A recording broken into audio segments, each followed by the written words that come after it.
e tu vai para o mato, olé, lé, lé, que eu de mato já estou farto, olé, lé, lé, lé. Foi no dia 16, olé, lé, lé, que chegamos a Guiné, olé, lé, lé, lé, desembarcamos em Bissau, olé, lé, lé. A Guiné-Bissau representava o elo mais fraco do sistema colonial português, quando começou a luta armada por parte dos movimentos de libertação nacional.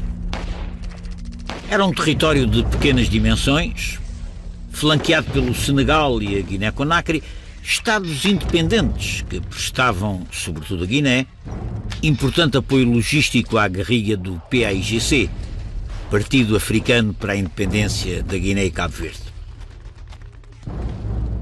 Tinha, por outro lado, condições naturais e de clima pouco favoráveis às operações militares antissubversivas, como se dizia na linguagem militar. Com fracos investimentos na exploração colonial, fraca aculturação das populações, registava uma ocupação essencialmente administrativa e militar, servida por uma rede viária rudimentar. Ao estalar, a guerrilha independentista encontrou um quadro favorável à sua rápida expansão. E a velhice também vai, olé, lé, lé.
Aqui no Porto de Pidjiguiti, na Guiné-Bissau, começou de alguma forma simbolicamente a moderna resistência contra a presença colonial portuguesa. A 3 de agosto de 1959, os trabalhadores portuários declaram greve e são duramente reprimidos pela polícia. Um incidente que ficou conhecido na história da Guiné-Bissau como o massacre de Pidjiguiti. A 20 de janeiro de 1963, guerrilheiros armados e organizados pelo Partido Africano para a Independência da Guiné e Cabo Verde, o PAIGC, ataca a tropa colonial portuguesa aquartelada em Tite. Começa a luta armada independentista, ou se quiser, do outro ponto de vista, abre-se a frente guineense da guerra colonial.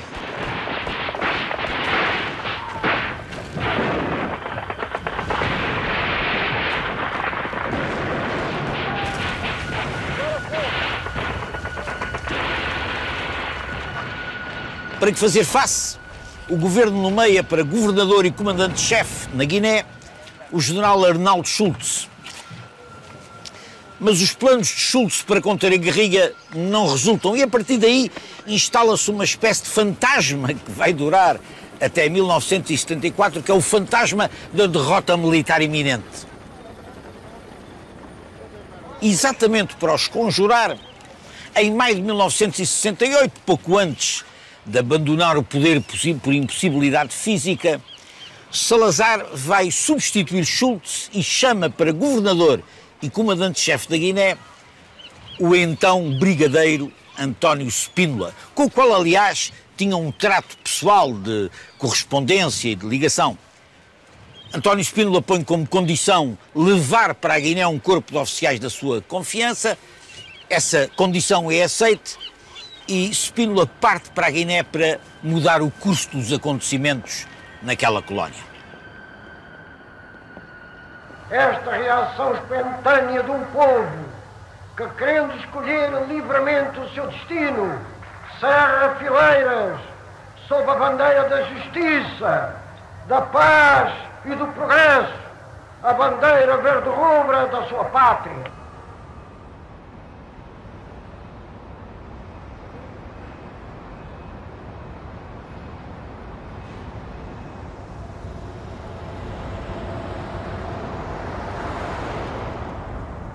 O general Spínola desembarca em Bissau com o claro e assumido propósito de derrotar a guerrilha do PAIGC e de Amílcar Cabral. Para tanto, modificou substancialmente a condução política e militar da guerra na Guiné.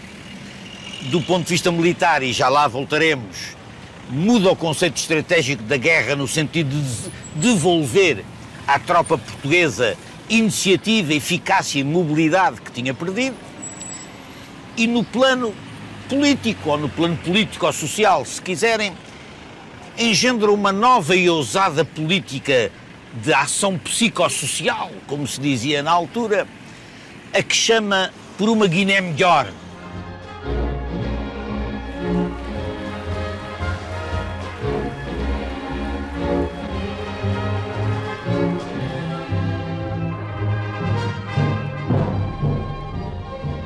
Essa política, que é fortemente financiada pelo governo de Lisboa, tinha várias componentes, mas duas destacavam-se. A primeira era o reagrupamento da população em aldeias estratégicas, onde se construíam casas decentes, se punham poços de água, havia assistência médica, havia escola e havia uma milícia africana de autodefesa.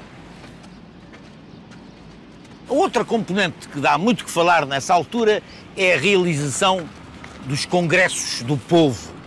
Os congressos do povo eram reuniões de população por etnias, ou seja, por etnias e por regiões, em que o governador, feito grande soberano, ouvia generosamente a população etnia por etnia e consultivamente acerca dos destinos do que se havia de fazer em cada região e para cada etnia. Havia congressos regionais e depois havia um congresso nacional.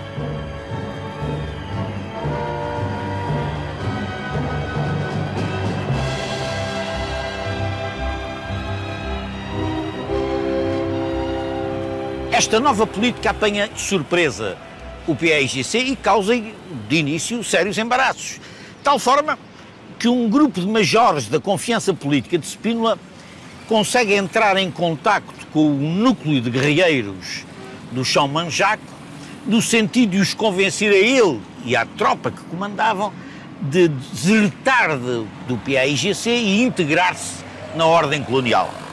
As conversações sucediam-se, aparentemente em segredo, mas a direção do PAIGC tomou conhecimento do facto. E à nona reunião a que compareceram os majores, o PAIGC armou-lhes uma emboscada e matou-os. O incidente com os majores revelava, afinal, os limites dessa política a que hoje chamaremos populista do general Spínola. Aliás, o ano de 69 não trouxe a tal inversão da guerra que se esperava, porque exatamente nesse ano o PAIGC consegue fazer um acordo com a República do Senegal no sentido de aí poder estabelecer bases de apoio logístico à guerrilha e começa a desencadear operações militares de envergadura no norte do país, sem abrandar, entretanto, as operações a sul. Ou seja, do ponto de vista colonial, a situação começa novamente e perigosamente a chegar ao impasse político e militar.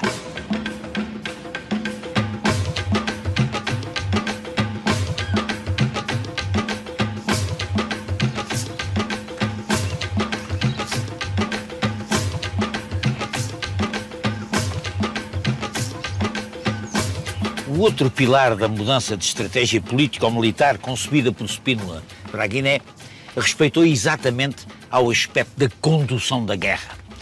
Spínola vai adotar um conceito operacional de pendor ofensivo, no sentido de a tropa disputar a supremacia, mesmo que temporária, em todas as zonas de conflito.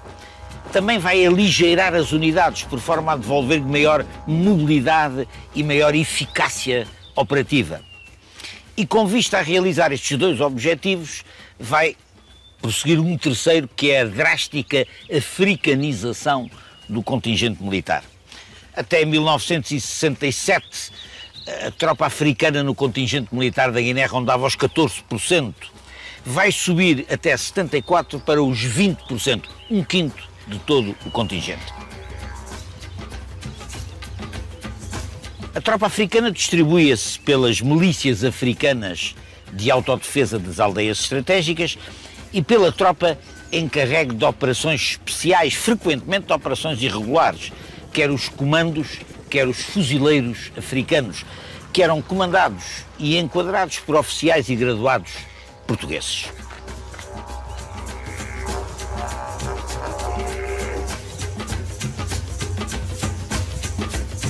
No quadro de uma situação que em 1969 parecia reencaminhar-se para o impasse político-militar, Spínola, quando em julho desse ano de 69 passava férias no Bussaco, recebe uma proposta do capitão-tenente dos fuzileiros especiais Alpuim Calvão, uma proposta para uma operação que ele sugeria juntamente com o chefe da PIDE da Guiné-Bissau, uma operação que envolvia um ataque a Conakry. Vai ser a mais arriscada e a menos regular de todas as operações irregulares da guerra colonial. Por isso mesmo, ela decorre inteiramente à margem do Estado-Maior de Spínola na Guiné.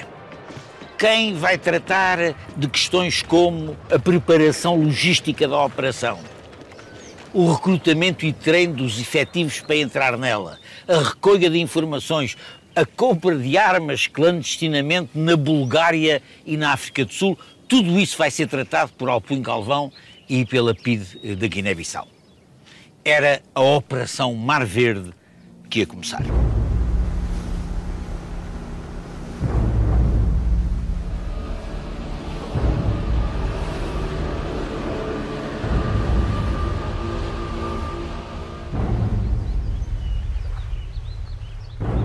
A Operação Mar Verde começou por ter objetivos relativamente limitados.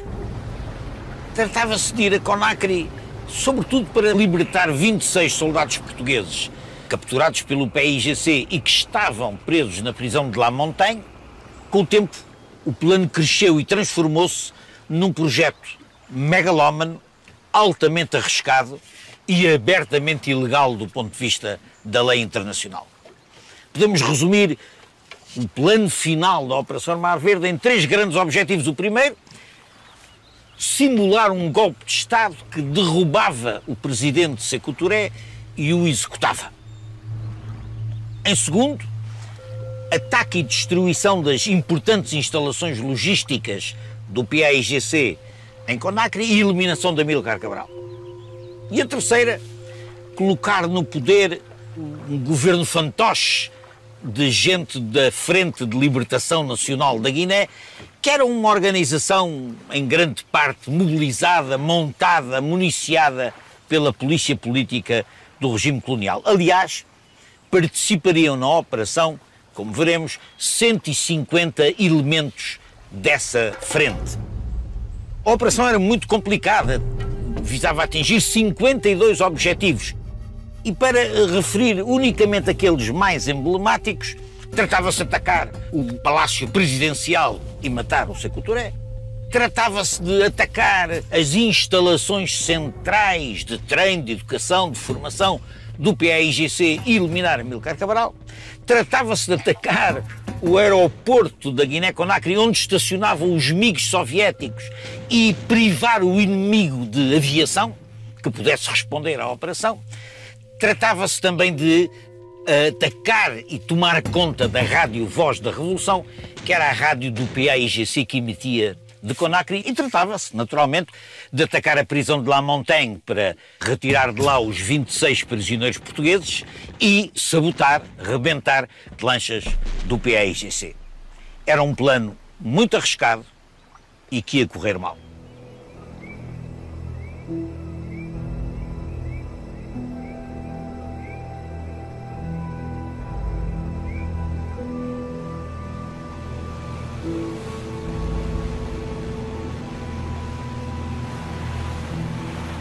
Apesar das graves deficiências na recolha de informação sobre o que realmente se passava em Conakry, tarefa que estava a cargo da Polícia Política, a Operação Mar Verde desencadeia-se às 20 horas do dia 20 de novembro de 1970, a partir da ilha de Soga, mais precisamente da base dos fuzileiros navais que a Armada tinha e cujos destroços podemos presenciar. Dias antes, o chefe do governo, Marcelo Caetano, fora informado da operação por Alpuim Galvão. Dera-lhe o seu apoio expresso e por escrito numa carta que envia à Spínola, considerando que a operação era absolutamente fundamental para vencer a guerra na Guiné. Em Soga vão concentrar-se 400 operacionais. 150 da tal Frente de Libertação da Guiné, que tinham sido aliciados, treinados e armados pela Polícia Política e pelo Exército Colonial, e 250 são comandos e fuzileiros africanos, enquadrados e dirigidos por oficiais e graduados portugueses. Todos eles, para simular o golpe de Estado interno da Guiné, vestem fardas iguais às do Exército da Guiné-Conakry. Chegam a Conakry às primeiras horas do dialbar do dia 22 de novembro. E pouco depois da 1h da manhã, inicia-se o ataque a Conakry.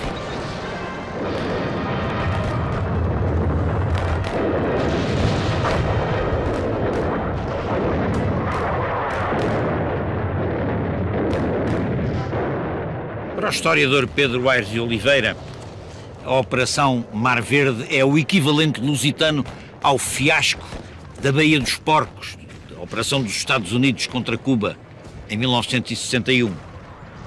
Na realidade, libertaram-se os 26 militares portugueses presos na cadeia de La Montanha e eliminaram-se, sabotaram-se as tais 7 lanchas do PAIGC. De resto, foi tudo. O ataque ao Palácio Presidencial foi rechaçado e Sékou Touré ou não estava lá ou fugiu, enfim, há várias interpretações. O ataque às instalações do PAIGC deu-se, e deu-se à bazucada. A casa de Amílcar Cabral foi atacada à bazucada, mas Amílcar Cabral não estava lá, estava no estrangeiro e nenhum dirigente do PAIGC foi capturado. O ataque à Rádio Voz da Revolução foi rechaçado pela guerrilha do PAIGC, que aliás teve um papel fundamental nessa noite a aguentar o regime de Sékou Touré na luta nas ruas de Conakry. E o ataque à alegada base dos aviões MiG no aeroporto de Conakry veio-se a revelar um duplo fiasco, porque não só os MiGs não estavam lá, mas noutra base, como os comandos encarregues dessa missão renderam-se, desertaram e passaram-se para o governo da Guiné-Conakry. E temendo um ataque da aviação, Alpuim Galvão dá ordem de retirada. Às 9 da manhã, toda a tropa está já no porto de Conakry metida nas lanchas. E elas saem rumo à ilha de Soga, onde vêm parar novamente. Haverá, além dos 40 desertores que lá ficam e que parece terem sido fuzilados nos dias seguintes por ordem de Sékou Touré, há 3 mortos, um deles um oficial português, e 9 feridos.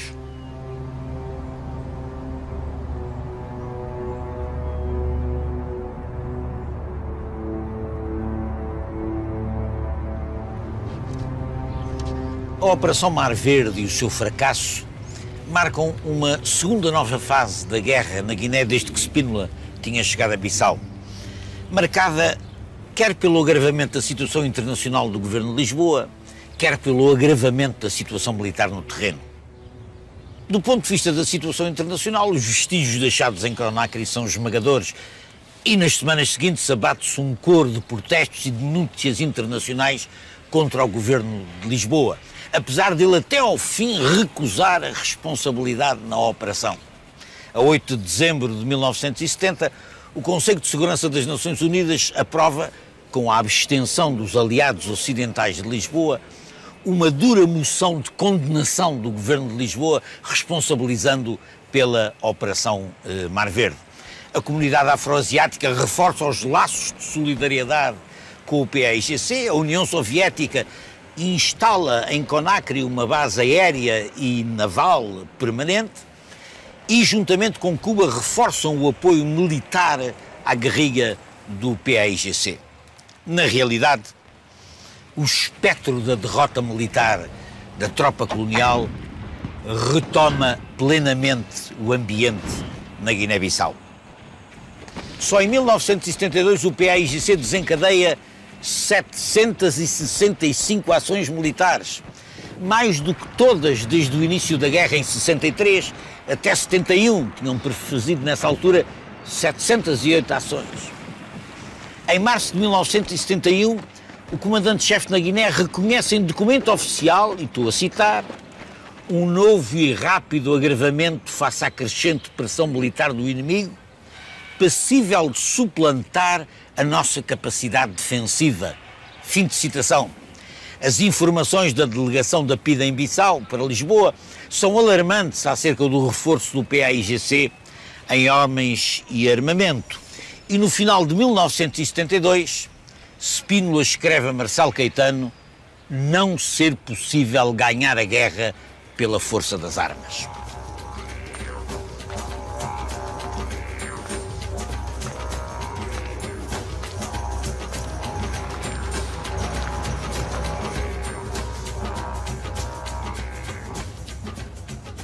Ou seja, em 1972, Spínola estava já longe do triunfalismo com que desembarcara em Bissau em 1968. Talvez por isso mesmo tenha aceito os bons ofícios que lhe oferecia o presidente Leopoldo Senghor, do Senegal, para intermediar contactos com vista a uma eventual negociação com Amílcar Cabral e com o PAIGC. O facto é que esses contactos nunca se darão. Desde logo porque, em maio desse ano de 62, Marçal Caetano, numa reunião com Spínola, proíbe-o liminarmente de prosseguir por essa via. Diz ele que é preferível a derrota militar ao perigoso precedente de abrir negociações com os terroristas. E assim se chega a um impasse total. Nem solução militar vitoriosa possível, nem solução política negociada admissível. Entretanto, a 6 de novembro de 1962, em conferência de imprensa realizada em Argel, Amílcar Cabral anuncia a convocação da recém-eleita Assembleia Nacional Popular da Guiné para proclamar unilateralmente a independência. O mais tardar em janeiro de 73, anunciou ele. Nous considérons que notre indépendance nous permettra de développer notre propre culture, de nous développer nous-mêmes et de développer nos pays en délivrant nos peuples de la misère, des souffrances, de l'ignorance, parce que vous savez quel est l'état où nous nous trouvons après 5 siècles de présence portugaise chez nous.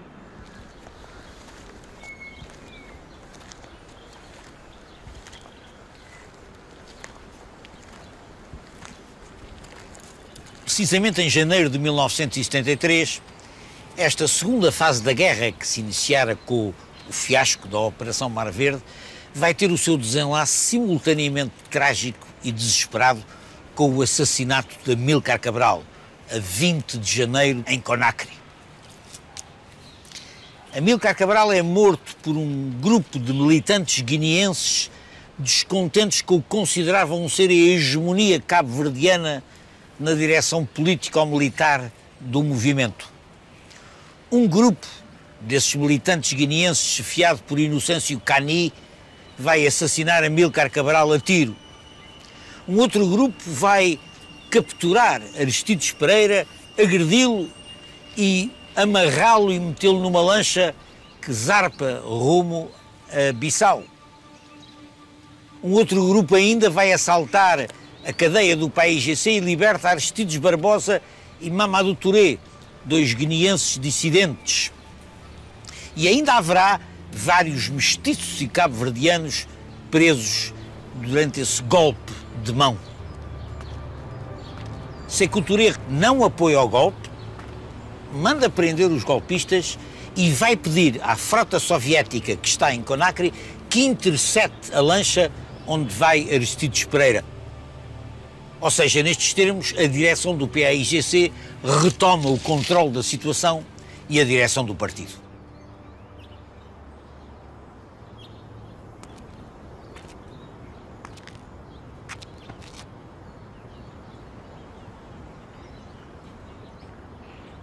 Desde 1967, a PIDE ensaiara 4 tentativas para matar Amílcar Cabral, todas frustradas. Hoje, a investigação que se fez acerca do assassinato de Amílcar Cabral, os seus testemunhos diretos, apontam consensualmente para um forte papel da polícia política na montagem da conjura que leva ao assassinato de Amílcar Cabral. Apesar das acusações que foram feitas a Spínola, ele sempre recusou qualquer responsabilidade nesse assunto, sempre defendeu que nem sequer tinha conhecimento do assassinato e que de forma alguma o aprovava. Em 6 de agosto de 73, perante um desastre militar que considerava iminente e não querendo participar nele, Spínola demite-se de todos os seus cargos e regressa a Portugal. Na realidade, uma terceira fase da guerra ia começar após o assassinato de Amílcar Cabral.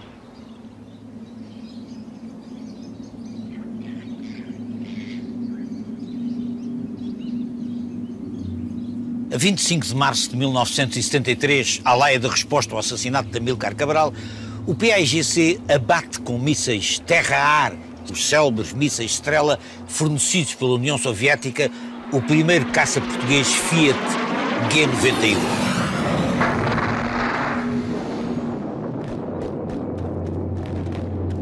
A utilização dessa arma pela guerrilha desequilibra completamente a relação de forças entre o exército colonial e a guerrilha a favor da guerrilha, que a partir daí passa a poder fazer operações de grande envergadura, utilizando simultaneamente um grande número de tropas apoiadas por artilharia pesada e por blindados.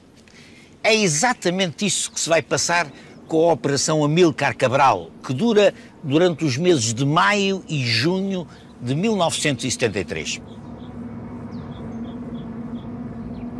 A guerrilha ataca a norte o forte de Guilades, junto à fronteira com o Senegal, e aproveitando a concentração de tropas do exército colonial para apoiar essa posição, simultaneamente, dias depois, ataca a sul o forte de Guilés, junto à fronteira com a Guiné-Conakry, onde, aliás, nos encontramos no que resta dessa fortaleza.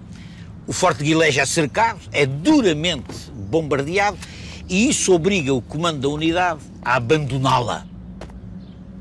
O PAIGC só dá, por isso, dias depois, vai perseguir as tropas que fogem no sentido de Gadamel de Porto, que é uma unidade militar e naval do exército colonial, vai persegui-las no sentido também de chegar a Gadamel. Spínola vai ter que reunir à pressa todas as reservas de que dispõe para defender Gadamel, inclusivamente para ameaçar os soldados que parecem querer abandonar Gadamel, que os fuzila se não recuarem para defender a posição. É preciso ter em conta que só durante maio de 1973 o PAIGC realiza 220 ações militares da sua iniciativa.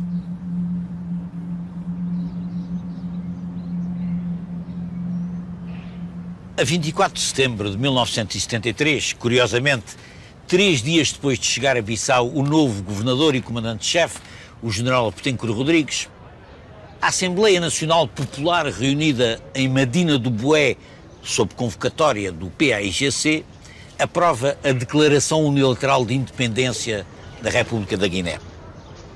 Depois deste texto ter sido aprovado por unanimidade, a primeira Assembleia Nacional da nossa história, exprimindo a vontade soberana do nosso povo, proclama solenemente o Estado da Guiné-Bissau.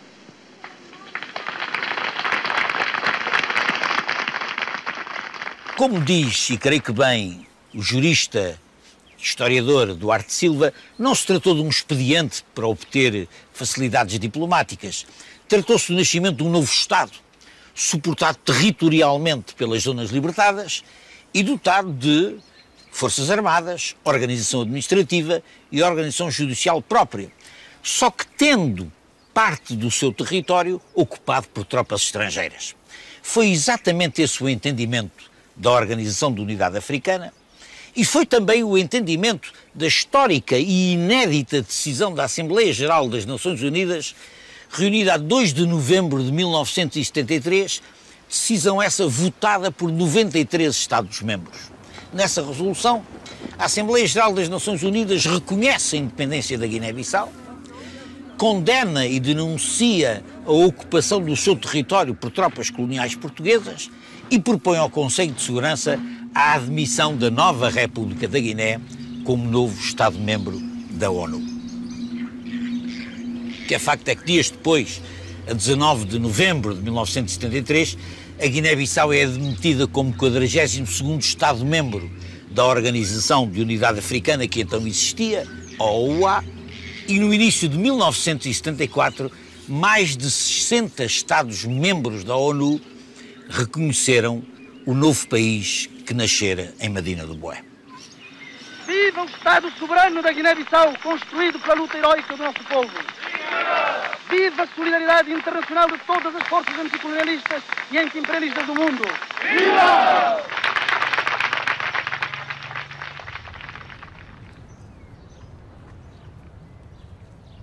Entretanto, em Bissau, o general Betancourt Rodrigues tenta cumprir as ordens de resistir até à exaustão de meios. Com a sua tropa dispersa e, sobretudo, desmoralizada, com o agravamento da situação militar agora no leste e no sul, ele tenta concentrar-se na retração do dispositivo militar e no reforço da defesa antiaérea, uma vez que consta que o PAIGC já dispõe de meios aéreos. Como escreverá mais tarde o coronel Carlos Fabião, braço direito do general Spínola na Guiné, e estou a citar, apenas o 25 de abril conseguiu evitar um completo desastre militar. Fim de citação.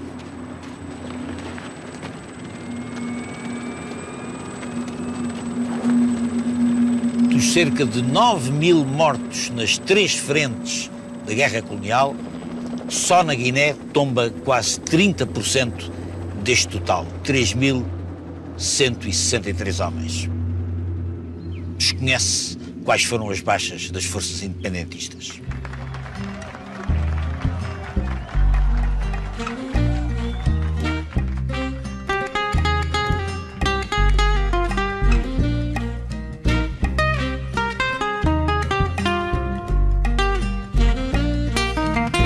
A caminho de luta, ala nona vai. No carga história mortos ou mortos. Sacrifícios de ano no alça vitória.